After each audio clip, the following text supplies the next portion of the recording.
కొత్త పార్టీ ప్రకటించిన సందర్భంగా టీఆర్ఎస్ అధినేత్రి కవిత బీజేపీపై తీవ్ర విమర్శలు చేశారు. కవిత వ్యాఖ్యలకు బీజేపీ ఎంపీ ధర్మపురి అరవింద్ స్పందించారు. కవితకు బీజేపీ రాజకీయ సమాధి కట్టిందని వ్యాఖ్యానించారు. ప్రత్యేక తెలంగాణ రాష్ట్రం బీజేపీ మద్దతు లేకుండా వచ్చిందా అని కవితను ఆయన ప్రశ్నించారు. ఇండియా పాకిస్తాన్ విభజన ప్రక్రియలో ఎంతో మంది చనిపోయారని చెప్పారు. వీళ్లు ప్రకటించి వెనక్కి తీసుకున్నారు కాబట్టే ప్రత్యేక తెలంగాణ రాష్ట్రం కోసం అనేక మంది అమరులయ్యారన్నారు. ఇదే విషయంపై బీజేపీ ఎంపీ తేజస్వి సూర్య లోక్సభలో ప్రస్తావించారన్నారు.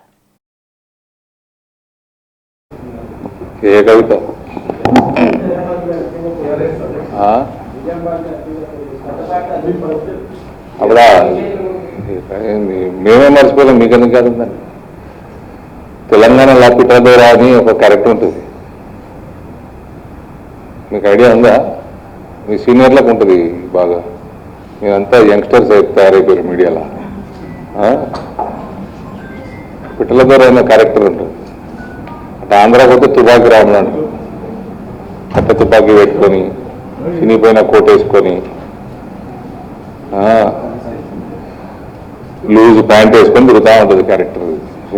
చిన్నప్పటి నుంచి చూస్తూ ఉంటాము, ఊళ్ళల్లో నాటకాలు చేస్తూ ఉంటారు.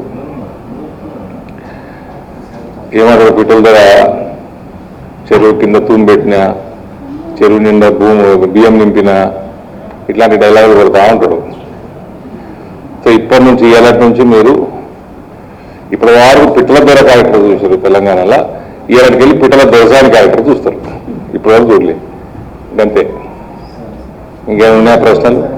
ఇక్కడ మండలాలు ఇలా ఏం చేసినట్ట 10 ఏళ్ళు ఇలా ఏం చేసిందంట. అందుకని మమ్మల్ని గెలిపించారు, ఆయన ఓటు. మీకు కవితను తిట్టిపోయాలని ఉంది, ఆమె జోకులు చేయాలని ఉందా? చెప్పండి. నేనైతే ఫస్ట్ నుంచి ఆయన గురించి ఎక్కువ మాట్లాడాలి. మీ అందరికి జోకులు చేయాలని ఉన్నట్టుంది కదా. మీరే ఏమని బీజేపీ వెళ్ళగొట్టింది ఆమెని. పాపం ఆమె రాజకీయ సమాధి బీజేపీ చేసింది. ఏమైనా ఆమె బాధ ఆమెకు ఉంటుంది కదా. ఆమెకి ఇంకా టీఆర్ఎస్ హ్యాంగ్ ఓవర్ పోయినట్టు లేదు. పేరు కూడా టీఆర్ఎస్ పెట్టుకున్నది. ఇంకా హ్యాంగ్ ఓవర్లే బతుకుతున్నట్టుంది.